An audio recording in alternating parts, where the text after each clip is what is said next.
Bien, bonjour. Tout d'abord, je tiens à remercier Emmanuel Hirsch qui m'a permis d'être parmi vous aujourd'hui et d'être parmi vous pour vous parler de droit. Alors, la nature même de mon intervention, c'est-à-dire la nature juridique, va peut-être vous paraître étonnante, voire déplacée et aussi, sans doute surtout, réductrice au regard de la réflexion médicale, éthique et philosophique telle qu'elle vous a été livrée depuis hier. Quelle peut être la place du droit dans des journées consacrées à la maladie d'Alzheimer et plus précisément à la question de savoir? Eh bien, le droit encadre la relation entre le patient et son médecin dans chacun de ses aspects. Ainsi, le droit de savoir, comme celui d'ailleurs de ne pas savoir, sont abordés par le législateur au travers différents textes qui sont répartis entre le Code civil et le Code de la santé publique. Le droit à la formation, droit fondamental du patient, doit être compris comme une déclinaison du principe de dignité. Le principe de dignité, qui se trouve au fondement des droits de l'homme, a été proclamé par les plus grands textes internationaux, notamment la Déclaration universelle des droits de l'homme de 1948. Au plan national, le principe de dignité est reconnu comme un principe à valeur constitutionnelle et comme le premier des grands principes relatifs au corps humain. Depuis la loi Kouchner du 4 mars 2002, le droit à la formation est au cœur de la relation médicale, dans le sens d'une coordination, d'une coopération voulue entre le médecin et son patient. Ainsi, le Code de la santé publique dispose que toute personne a le droit d'être informée sur son état de santé. Et la portée de ce texte dépasse la simple proclamation, car le contenu du devoir d'information s'y trouve soigneusement défini.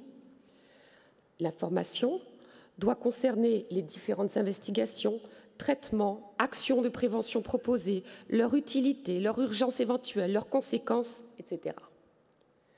Mais avant ces étapes, l'information commence par la délivrance d'un diagnostic. Le droit du patient d'être informé se traduit en termes d'obligation pour le médecin. Pourtant, ce dernier, dans certains cas, n'est pas en mesure d'exercer son application. Parce qu'il arrive, on en a beaucoup parlé depuis ce matin, il arrive que le patient ne veuille pas savoir ou qu'il ne soit pas en mesure de savoir. En ce qui concerne la volonté de ne pas savoir, le droit à l'information pour le patient n'est pas une obligation. Il ne s'agit que d'un droit qu'il exerce à son gré. Certaines personnes décident de ne pas savoir et dès lors qu'elles ne veulent pas savoir, le médecin est tenu de respecter leur volonté. Le Code de la santé publique dispose que la volonté d'une personne d'être tenue dans l'ignorance d'un diagnostic ou d'un pronostic doit être respectée. Sauf, nous y reviendrons, lorsque des tiers sont exposés à un risque de contamination. La loi, cependant, ne précise pas les modalités du refus d'être informé. Par exemple, elle ne précise pas si ce refus doit être exprimé par écrit ou réitéré au terme d'un certain délai. Elle ne précise pas non plus si le médecin, de la même façon qu'il est tenu de convaincre son patient d'accepter les soins, est tenu de l'encourager à savoir. Ce droit, peu détaillé par la loi, est rarement abordé. Et pourtant, son exercice peut entraîner pour le patient de lourdes conséquences sur l'avenir de son état de santé.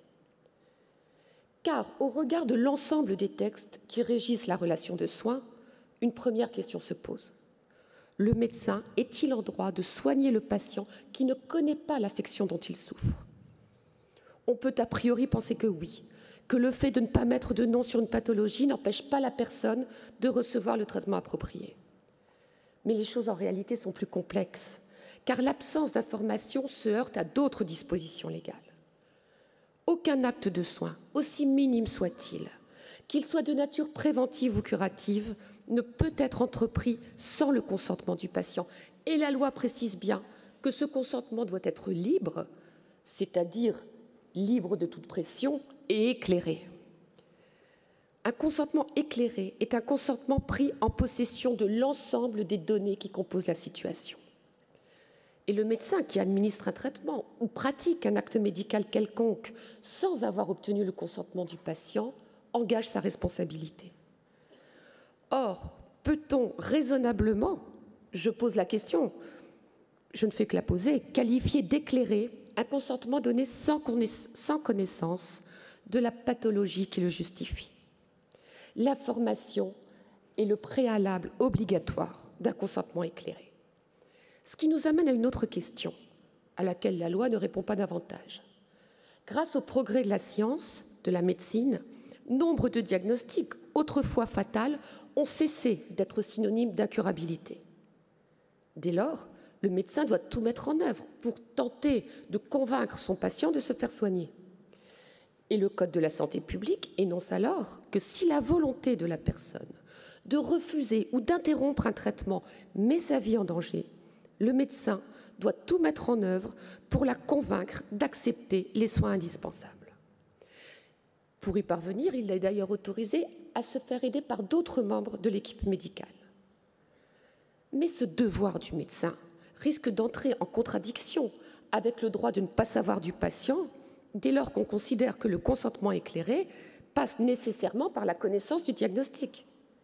Alors faut-il comprendre qu'implicitement, la loi, lorsqu'elle impose au médecin de tout mettre en œuvre pour convaincre son patient d'accepter les soins indispensables, lui impose en fait de tout mettre en œuvre pour qu'il accepte de connaître le diagnostic. Le droit de savoir n'est pas un droit absolu, il connaît une limite, l'intérêt des tiers. Le médecin ne peut pas tenir compte de la volonté de son patient de ne pas connaître son état de santé lorsque des tiers sont exposés à un risque de contamination. Dès lors, dès que le diagnostic est positif et dans les meilleurs délais, le médecin est alors tenu, sans exception possible, d'informer son patient des risques qu'il fait courir à son entourage et des précautions à prendre. Il s'agit là d'intérêt de santé publique qui impose de responsabiliser le patient.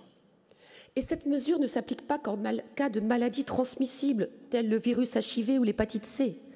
Lorsqu'une maladie grave a été dépistée chez une personne, la loi, depuis 2011, pose de façon très claire une obligation à la charge du patient d'informer les membres de sa famille potentiellement concernés. Le droit de ne pas savoir connaît donc une limite. Et il en est de même du droit de savoir, qui parfois s'efface devant l'impossibilité de savoir. Cette impossibilité peut relever soit de l'état du patient, soit de la décision du médecin. Selon le Code de la santé publique, seule l'urgence ou l'impossibilité d'informer dispense le médecin de son obligation d'information. Dans le cas où l'impossibilité est due au fait que la personne se trouve hors d'état de manifester sa volonté, on constate une fois encore le lien indéfectible entre information et consentement, puisqu'en ce cas, le médecin est également autorisé à passer outre le consentement de la personne elle-même, mais pas de son entourage. Il est tenu de consulter, le cas échéant, la personne de confiance désignée par le patient ou, à défaut, un des proches du patient. Pour autant, le médecin n'est pas tenu de suivre l'avis de ses tiers comme il aurait été tenu de suivre la décision du patient. De plus, en cas d'urgence, le médecin est dispensé de cette consultation des tiers. Alors, il faut savoir que l'appréciation de la notion d'urgence est parfois difficile.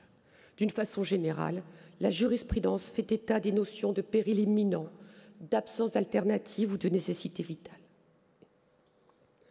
En dehors du cas où le malade ne souhaite pas être informé de son état, le médecin est en droit de décider de dissimuler un pronostic grave ou fatal, excepté si le patient fait connaître sa volonté d'être tenu informé du diagnostic, quel qu'il soit. Là encore, de la même façon qu'en matière de droit du patient à ne pas être informé, le Code de la santé publique prévoit une limite à ce droit du médecin de décider de prendre sur lui de ne pas informer le patient. Et il s'agit là encore du cas où l'affection dont est atteint le patient expose les tiers à un risque de transmission. Mais alors, on retrouve ici la question de savoir si le médecin, lorsqu'il décide de ne pas informer son patient, est en droit de lui administrer un traitement, ce qui requiert de toute façon le consentement du patient. Alors, peut-on informer un patient sans nommer la pathologie dont il souffre? Il reviendra au droit et au juge d'acter la réponse. Mais il ne revient certainement pas aux juristes de se prononcer. Je vous remercie de votre attention.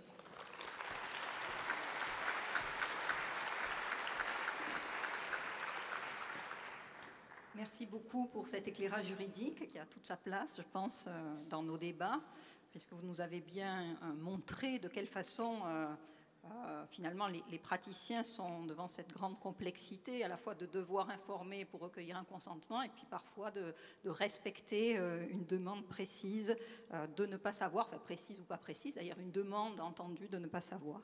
Et bon, je pense qu'effectivement, dans ce qui nous intéresse, qu'est-ce qu'il y a derrière cette volonté de savoir, nous sommes en plein dans le cœur du sujet.